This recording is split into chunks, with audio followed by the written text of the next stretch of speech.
Hello, I thought I would share some of the things that happened last week, both good and bad, and it seemed an appropriate time to share some truths as well.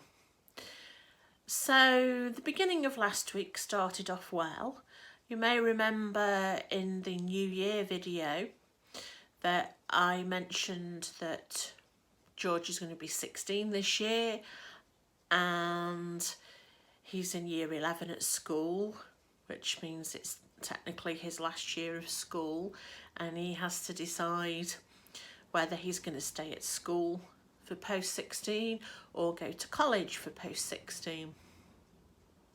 And just to add something in here about college, John's American, so we understand in the States that you refer to college as we'd refer to university.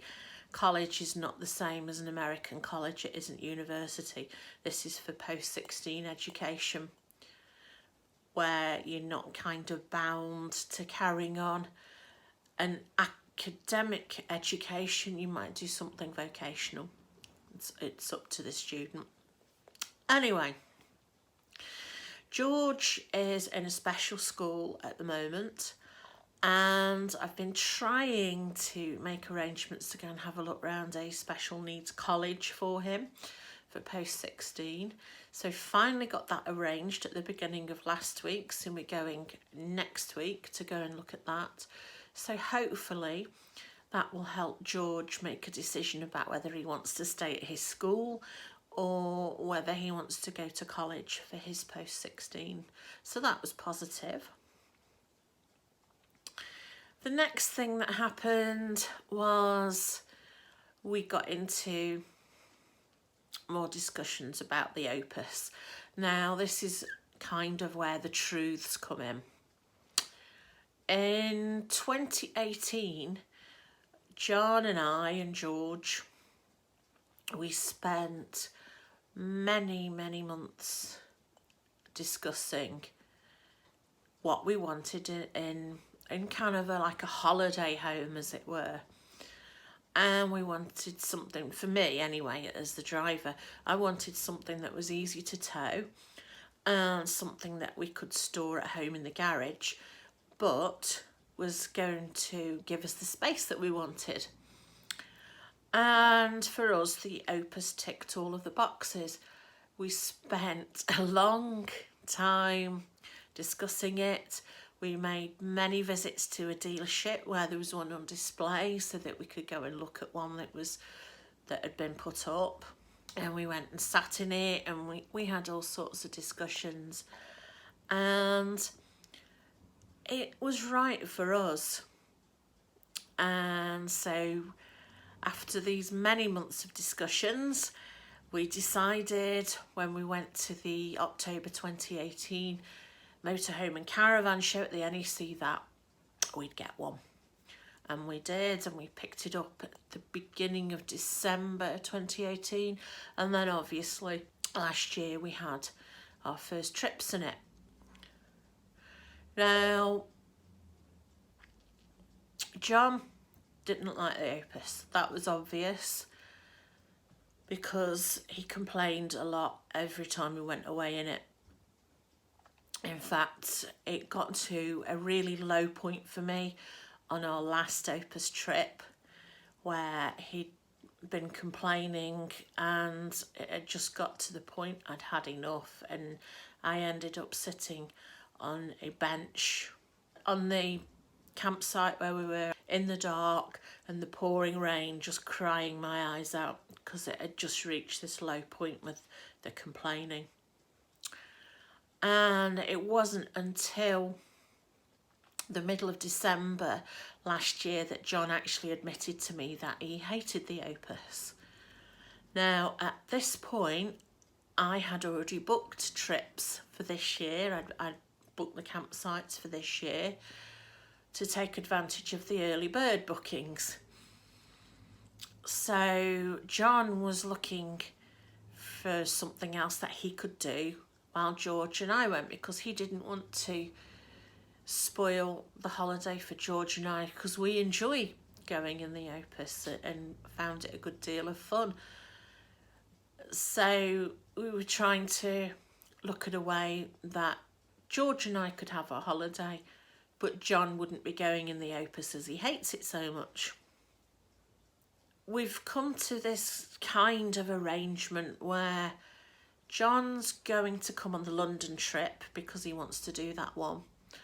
And in the summer, we've got a long trip planned around the southwest of England. So John's planning to come and join us for the last week of that, because I think he'd miss us being away that long. And we've checked it out. There is a train that goes from the local station directly to a station that's about an hour's drive away from the campsite where we'll be staying in that week. So he's planning on doing that.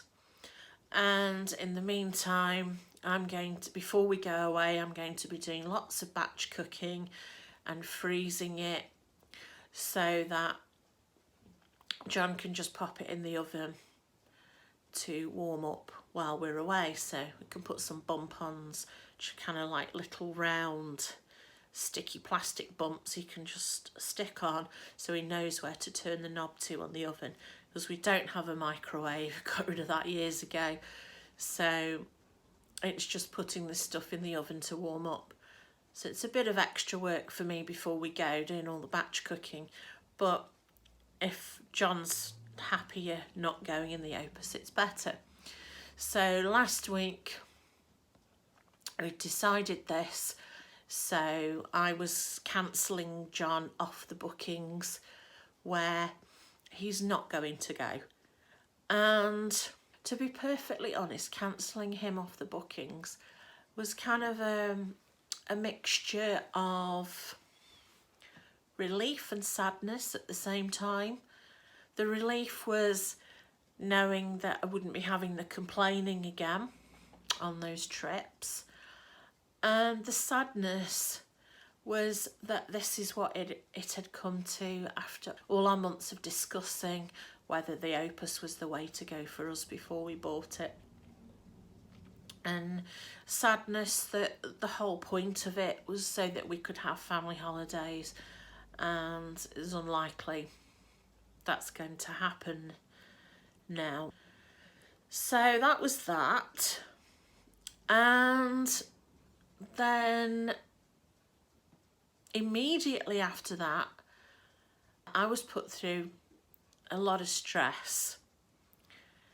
There are some people who think that as a carer, your whole life revolves around the people that you care for, and that you're not allowed to have a life of your own, you're not allowed to have thoughts of your own, you're not allowed to have opinions of your own, you've not got your own hopes and desires, your sole purpose in life is to care for whoever it is you're caring for. Well, that just isn't true. I am my own person and I have my own hopes and desires and feelings and so on, and my life does not revolve around other people. It can't do that. You can't care for other people if you don't look after yourself. You can't drink from an empty cup, as they say. So I was put under this stress because I was asked to do something, or to consider doing something, or voluntarily, that would cause me a great deal of stress and anxiety. And it's something that I am not prepared to do voluntarily under any circumstances. Certain people thought that because I wouldn't voluntarily do this thing, it makes me a bad person. And I completely disagree. If there are things that you cannot do because they're going to cause you stress, then obviously you don't do them, because you don't want to make yourself ill. And fortunately for me, I'm married to John, who's a lovely man and very understanding and very supportive of me saying no to volunteering for this particular thing. So that was okay. It caused some unpleasantness briefly, But with John's support, that's all sorted now and we move on. So after the drama of the week, we went to the National Memorial Arboretum on Saturday, which we'd not been to before. It's in Staffordshire. It's set in 150 acres of countryside and woodland because it's part of the National Forest. And it's got over 300 memorials to different people and animals that have given their lives to defend our country. And also because it's in the countryside, it's got lots of wildlife. It's really easy to get around with the wheelchair. It's lovely and flat and smooth. It was lovely, and we really enjoyed looking at the different memorials. There was one that caught our eye in particular, and it was one that was dedicated to horses. All the horses that have been used in different wars to help and that have been killed and so on. And it was this beautiful statue of a horse. And there was a dedication to all the horses that had given their lives and been killed in war. The dedication was in print and braille. So that was good. The problem was, although it was a really bright sunny day on Saturday, it was bitterly cold. And John discovered that it's quite difficult to read braille when your fingers are cold because you can't quite make out where the dots are placed. I can read braille by sight, so between us we figured it out. And while we were there, as we normally do when we go to places, we took lots of video so that we could put it all together. And we got home, and I normally edit videos on my iPad using LumaFusion. So I connected everything up to my iPad to get the footage from the camera onto the iPad. And I went and did the other 50 things I had to do while the iPad was importing the footage. Now, unfortunately, for the first time ever, the iPad went to sleep while it was importing the footage and things got deleted. I didn't worry about it too much because I thought I'll just recover them. It's going to take a bit longer to do because I'm going to have to recover them first. But it'll be fine. And it did look promising. All the file names were there intact. However, when I checked individual files, the vast majority of them had corrupted. So that was the footage gone pretty much. There was very little that was usable and nothing that would make any sense on its own. So that was that. However, we had decided while we were there that we enjoyed it so much that we wanted to go back again, and we also recognised that we'd barely scratched the surface of what was there. So we decided that we'd go back again and possibly do one of the trips that they've got. They kind of have tours that they do where they'll take you round and they'll tell you about some of the different memorials there and the stories behind them. So we thought we'd like to do that next time we go. We will be having a video from the National Memorial Arboretum at some point, but it's not going to be this week. It's been kind of a mixed week, and as decisions have now been made about the Opus, that we thought we'd share what was going on with that with you, with John's feelings about it. If you've got this far, thank you for both watching and listening, and we'll see you next time. Bye.